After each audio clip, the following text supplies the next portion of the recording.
सूरत के सरथाना इलाके में हीरा कारोबार से जुड़े कारीगरों ने जमकर हंगामा किया। पुलिस के मुताबिक ये हीरा कारीगर उड़ीसा के रहने वाले हैं और अपने शहर वापस भेजने की ये मांग कर रहे हैं। इसी मुद्दे पर उन्होंने बीती रात खूब हंगामा किया और सब्जी के कई ठेलों को आग के हवाले कर दिया।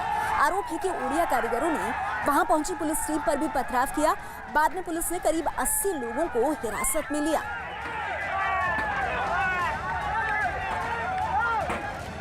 शाम को 7:15 के आसपास यहाँ जो लोग रहते हैं, वर्कर लोग रहते हैं, उन्होंने ये रोड पे पत्थर और जो रिक्शा होती है या लारी होता है वो रख के रोड को ब्लॉक किया था और प्राइमरी पुलिस आ गई थी पहले ही और थोड़ा पत्थर मारा, उन्होंने स्टोन पेल्टिंग किया, फिर पुलिस आ गई और सब कंट्रोल कर लिया है।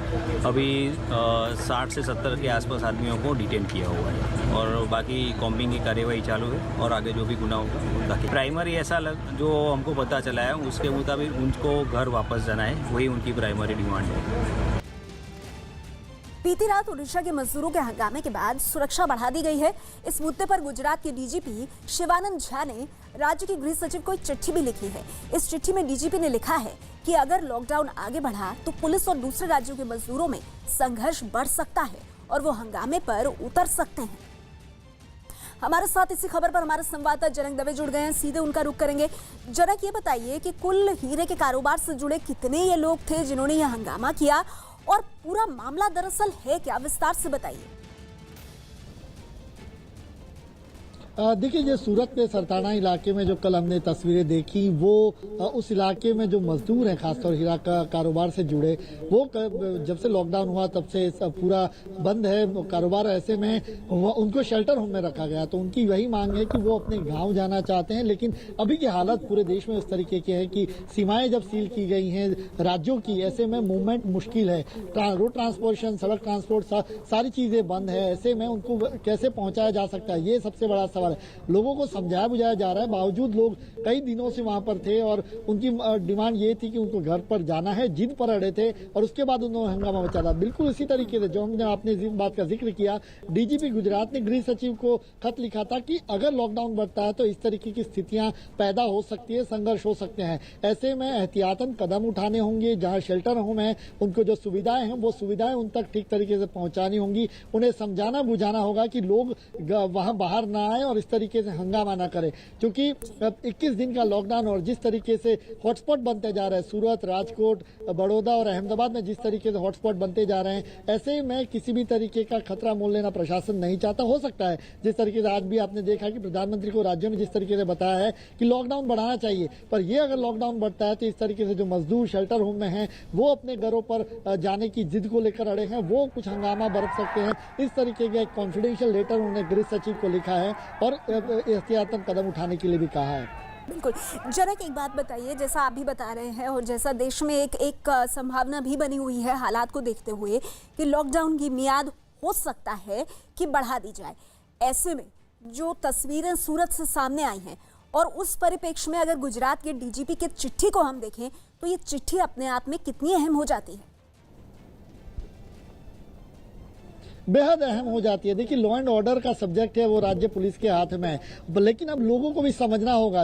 लोग एक ही बात पर, आज भी कुछ प्रोटेस्ट हुए, वहां पर लोग कह रहे हैं कि हमें अपने गांव जाना है, हम और किसी भी तरीके से आप हमें पहुंचाइए। अभी के हालात जसप्रीत, ये देखिए कुछ एक राज्य का समस्या नहीं है, पूरे देश की समस्या है, दुनिया की समस्या, वैश्विक स्तर पर इस महामारी से पूरी दुनिया जूझ रही है। ऐसे में आप कुछ दिन क्या देश को मदद नहीं कर सकते, प्रशासन को मदद नहीं सकते? जो भी तकलीफें हो सकती है, आपके घर जैसी चीजें नहीं मिलती, वहां पर नहीं मिल सकती, लेकिन प्रशासन उन तक पहुंचाने की सारी कोशिशें कर रहा है। आपकी शिकायतें जरूर हो सकती है, लेकिन वो प्रॉपर प्लेटफॉर्म पर रखने की बात है। हंगामा इस तरीके से करना या प्रशासन जो जहां पर लगा हुआ है उनकी ज्यादा ताकत और कहीं पे लगनी चाहिए महामारी के खिलाफ, उसकी जगह पर इस तरीके से सामने समस्याएं खड़ी हो जाएं तो ऐसे में दिक्कत होगी। ऐसे में 21 दिन का लॉकडाउन आगे भी अगर बढ़ता है तो लोगों को उसमें मदद सहयोग के लिए आगे आना चाहिए। ऐसे में डीजीपी ने खासतौर पे लिखा है कि देखिए इन चीजों का जिक्र किया है, एक एक चीजें लिखी हैं कि वहां पर जो लोग रह रहे हैं वहां पर उनकी खाने पीने की व्यवस्था ठीक से हो जाए, जो उनको समझा बुझाया जा रहा है कि लोकल एडमिनिस्ट्रेशन है वो उनको समझा बुझाए। देखिए, जो बात आप बता रहे हैं, डीजीपी की चिट्ठी का जो हिस्सा आप हाईलाइट कर रहे हैं वो बहुत ज़रूरी है कि बीच का रास्ता ऐसे ही निकलेगा कि लोगों को समझाया बुझाया जाए, उनके राशन पानी का इंतजाम किया जाए और उनसे कहा जाए कि अभी जहां हैं वहीं बने रहें। तो जनक ये अहम जानकारी हमें दे रहे थे। आगे बढ़ते हैं, रुक करते हैं अगली अहम खबर का। दिल्ली का चांदनी महल इलाका कोरोना का दूसरा सबसे बड़ा हॉटस्पॉट बनता जा रहा है। जानकारी के मुताबिक दिल्ली के चांदनी महल इलाके की 13 मस्जिदों से तबलीगी जमात से जुड़े 102 लोगों को निकाला गया था, जिनमें 52 कोरोना पॉजिटिव पाए जा चुके हैं। मस्जिदों से निकाले गए कई जमाती निजामुद्दीन मरकज से जुड़े बताए गए हैं। निकाले गए लोगों में कई विदेशी भी शामिल हैं। चांदनी महल इलाके के 3 लोगों की बीते 3 दिन में कोरोना से मौत हो चुकी है। 6 अप्रैल को इन लोगों को चांदनी महल इलाके की 13 मस्जिदों से निकालकर गुलाबी बाग के क्वारंटीन सेंटर में रखा गया था। इतनी बड़ी तादाद में कोरोना पॉजिटिव मरीजों के मिलने के बाद डीएम ने पूरे इलाके को तुरंत सील करने के आदेश दिए हैं। साथ ही क्वारंटीन किए गए लोगों के संपर्क में आए लोगों की भी तलाश तेज कर दी गई है।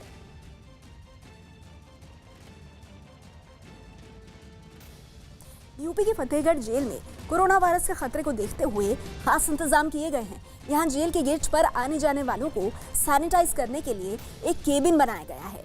इस केबिन से गुजरने वालों को 10 से 15 सेकंड के लिए यहां रुकना होता है।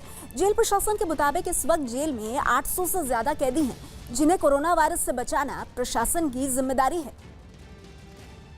एक अभियान चलाकर जेलों में मास्क बनवाया और करीब 4 लाख से अधिक मास्क बने जो बाहर वितरित किए गए। उन्हीं की एक योजना थी कि जेलों में एक सैनिटाइजेशन केबिन बनाया जाए, जिसमें कि जब आगंतुक बाहर से आए तो उन्हें सैनिटाइज किया जा सके, जिससे कोरोना वायरस के आने की संभावना को ख़त्म किया जा सके। मध्य प्रदेश के गुना में तबलीगी जमात के लोगों के संपर्क में आए 26 लोगों को क्वारंटीन किया गया है। इन सभी 26 लोगों को मकसूदनगढ़ और डोंगरगढ़ के क्वारंटीन सेंटर में रखा गया है। बताया जा रहा है कि नेपाल और बिहार के तबलीगी जमात के लोग 28 फरवरी से 24 मार्च तक मकसूदनगढ़ में रुके थे और ये लोग लॉकडाउन के एक दिन पहले ही विदिशा के लिए रवाना हुए थे। विदिशा में तबलीगी जमात का एक शख्स कोरोना पॉजिटिव आया, जिसके बाद अब उनके संपर्क में आए सभी 26 संदिग्धों के सैंपल लिए जाएंगे।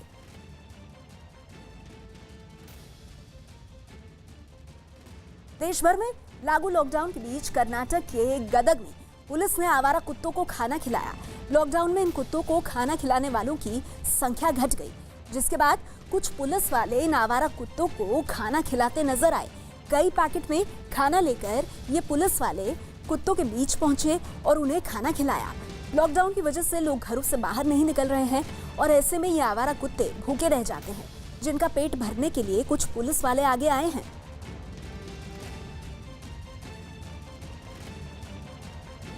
मध्य प्रदेश के बुरहानपुर में कोरोना से जंग में जुटे पुलिस वालों के लिए खास पहल की गई है। लॉकडाउन का सख्ती से पालन कराने में जुटे पुलिस के कर्मचारियों को ड्यूटी के दौरान खाने पीने की समस्या का सामना करना पड़ रहा था। ऐसे में ड्यूटी में तैनात पुलिस कर्मियों के लिए मोबाइल पुलिस कैफेटेरिया की शुरुआत की गई है। एक गाड़ी में चाय, कॉफी और हल्के नाश्ते का सामान रखकर इसे बनाया गया है, जो घूम घूम कर ड्यूटी पर तैनात पुलिस कर्मियों को सुविधा पहुंचा रही है। हालांकि पुलिस ने इसे जरूरतमंद लोगों तक जरूरी सामान पहुंचाने के लिए इस्तेमाल में लाने की बात भी कही है। इस महामारी बीमारी में पुलिस का मनोबल उत्साह बढ़ाने के लिए ये एक व्यवस्था की, जिसमें ये प्रत्येक पॉइंट पर जाकर पुलिस को गर्म पानी, चाय, कॉफ़ी और काढ़ा, इस टाइप की ये तीनों चीज़ें बांटेगा। साथ ही साथ इसका उपयोग इसके लिए भी है, यदि कहीं कोई पॉइंट पर किसी पुलिस कर्मचारी कोई गरीब के लिए कुछ पैकेट्स मांगता है खाने के, तो इसी गाड़ी के माध्यम से वो पैकेट भी अवेलेबल कराए जाएंगे सब। कोरोना के खतरे से लोगों को बचाने के लिए ओडिशा के गंजाम जिले में सर्वे का काम शुरू किया गया है। इसके लिए प्रशासन ने टीचरों, आशा कार्यकर्ताओं और आंगनबाड़ी कार्यकर्ताओं की कई टीमों को जिम्मेदारी सौंपी है, जो गंजाम जिले में रहने वाले लोगों के घर जाकर सर्वे करने के काम में जुटी दिखी, ताकि कोरोना वायरस के मरीजों का पता लगाया जा सके। ऐसी ही एक टीम में शामिल कुछ महिलाएं वहां के एक गांव पहुंची और लोगों से सर्दी, बुखार और खांसी जैसी बीमारियों की जानकारियां इकट्ठा करती नजर आईं। इसके अलावा सर्वे कर रहे लोगों के जरिए बाहर से गाँव आने वालों के बारे में भी पूछा गया। जेमिति आमे गंजाम को कोनोसी माने भाइरस पसी न पारे, एटा होची हमर मेन उद्देश्य। घर घर जाकर सर्वे कर रही टीम के सदस्यों ने लोगों को कोरोना के खतरे से बचने के लिए जागरूक किया और मास्क पहनने की भी हिदायत दी। लॉकडाउन को सख्ती से लागू करने के लिए वडोदरा पुलिस ने एक नायाब तरीका अपनाया है। वडोदरा पुलिस ने हाइड्रोजन बलून में कैमरा फिट करके सर्विलांस शुरू किया है। इस हॉट बलून को पुलिस ने खास तौर पर उन इलाकों के आसमान पर तैनात किया है जिन्हें कोरोना वायरस के मद्देनजर हॉटस्पॉट माना जा रहा है, ताकि लॉकडाउन को तोड़ने वालों पर खास तौर पर नजर रखी जा सके।